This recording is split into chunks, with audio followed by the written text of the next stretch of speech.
In today's video, I'll show you how to add an MX record in Cloudflare. This is key for ensuring your email traffic reaches the right server, and it's easier than you might think. Start by gathering the details from your email provider. You'll need the mail server hostname, like mailserver.com, and the priority number, which tells servers which mail server to use first.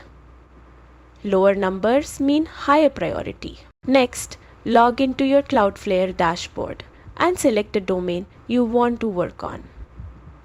Click the DNS tab to see your existing records and hit Add Record. From the drop-down, choose MX. For the name field, use the @ symbol if it's for your root domain, or specify a subdomain like mail if needed.